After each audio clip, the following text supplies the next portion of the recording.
kalean bai programa honetara batu den elkarte baten egoitzara. Eta datozen minutuetan Irene Elizetxearekin hitz egingo dugu, hain zuzen ere Eskola Musikeko bazkideetako bat baita bera. Eta eskola honetan egiten den lana ezagutzen saiatuko gara. Lehenik eta behin Irene elkarrizketarekin hasteko eta testuinguruan sartzeko kontaidazu.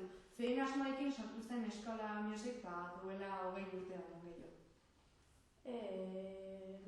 Eskola Music sortu zenerako, ni oraindik ez nengoen hemen lanean, baina printzipioz Eskola Musicek eskaintzen duen musika irakaskuntza desberdina da, esango dugu musika irakaskuntza ofizialetatik, edo orduan eskola honen ideia pixka bat da, ematea beste eskaintza mota bat, ez ditzakena izango irakaskuntza ofiziala edo musika klasikotik dijoana gehien bat, ez da. Beste irakasteko modu bat, beste musika mota ezberdina jotzeko aukera ere, ikasteko aukera. Eta kontatu didazunaren arabera Irene, eskolan filosofia desberdin bat erabiltzen duzu, bai musika ulertu, ikasi eta hori interpretatzen jakiteko, ez? Kontaidazu pixka bat. Gure filosofia izango litzake gehien bat zuzenean, musikara zuzenean jotzea, ezta? Honera etortzen dena musika ikastera ez du solfeorik jakin beharrik aurrez, eta gero nahi badu ikasi dezake hemen bertan, baina ez da zerbait derrigorrezkoa ikasi dezake hemen dagoen bitartean, baina gure ideia gehiago da beste arlo batetik, ez? Gure klasetan egiten duguna da, bai nahi duena partiturarekin, bai nahi duena partiturarik gabe, baina ulertu, musika gehien bat ulertu eta jo zuzenean, ez?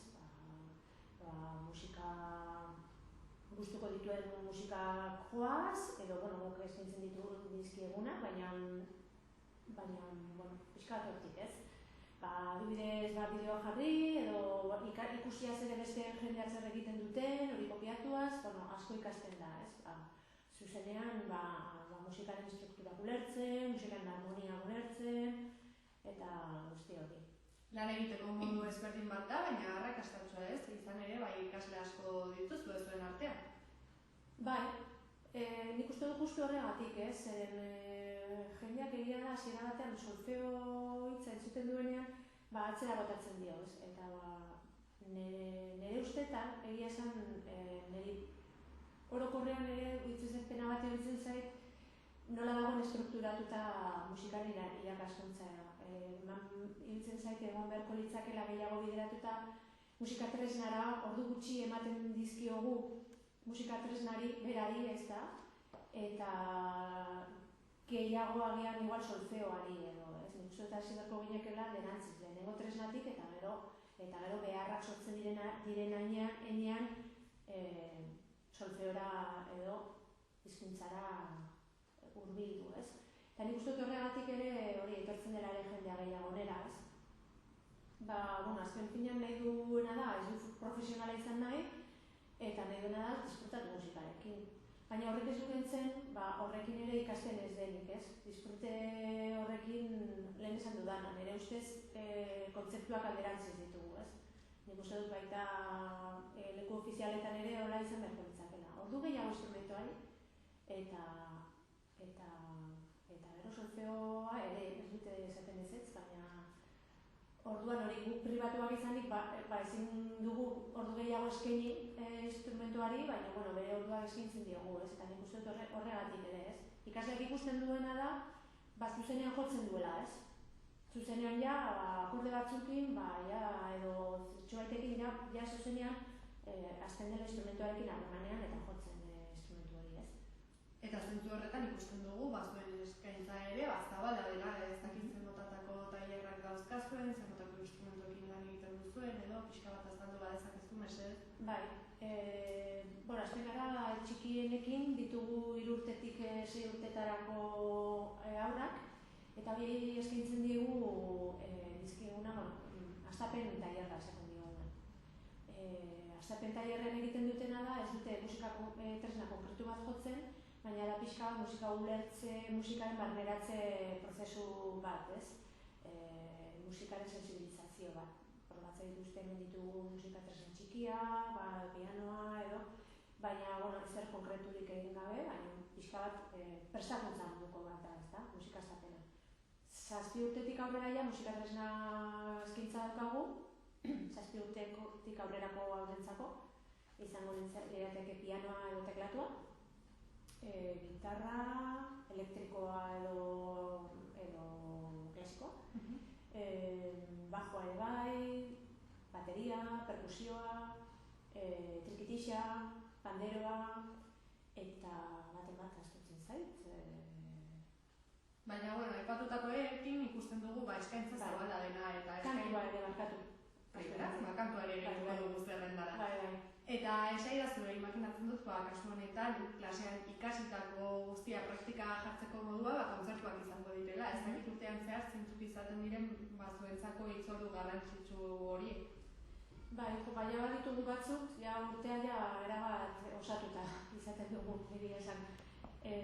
Azten gera azaroan, kurtsu hasi betaberria da, azaroan Behobia Donostiko karrerarekin, badaukagu lehenengo hitzordua dela Errenterian, badaukagu gure kilometroa hor, 12garrena, dela Errenderiko Zumardian, jango kioskoan.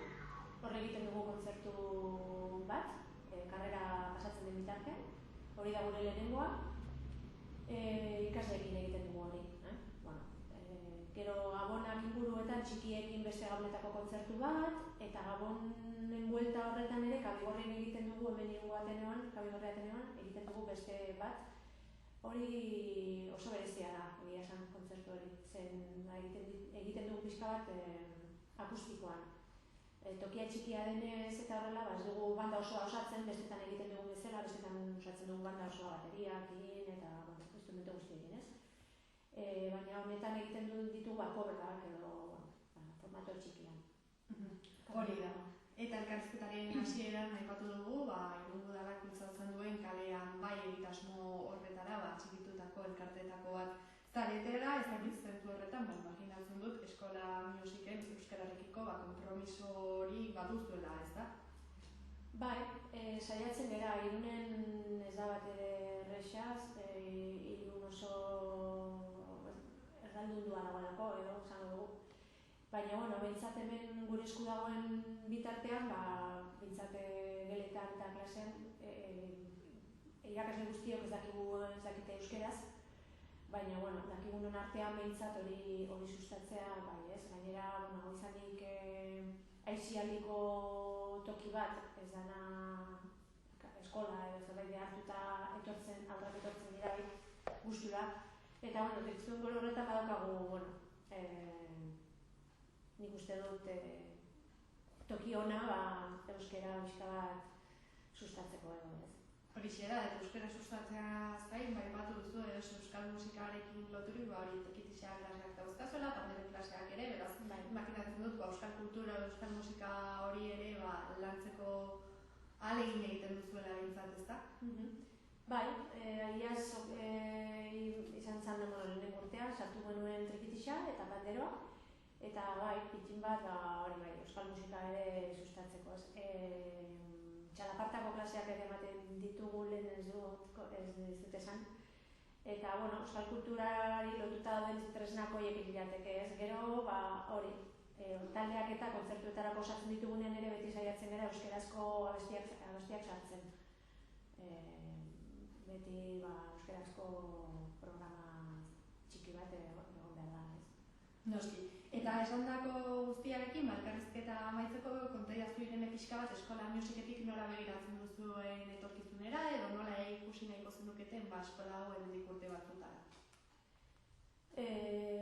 Eskolak badu bere tokia Irunen, ikuste dut horregatik ere oso konten gaude, ez? Arro gaude, ez? Eskola handituz joan da eta ikasleak iazlea Irurenera iritsi ginean.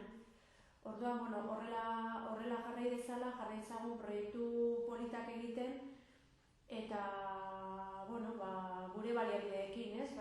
Hortxe gaude, eskola pribatua izanik, hor gaude besteekin kompetentzia horretan, baina hala eta guztiz ere hemen gaude, ez? Eta, bueno, pixkanaka, dena hobetuz mandadila, baina, bueno, oraingoz, horrela jarraitzen balin badugu, eta oso ondo goaz. Etorkizunean ere bide beretik ikusten zaituztegun, beraz, besterik gabe, mila esker zure iritzen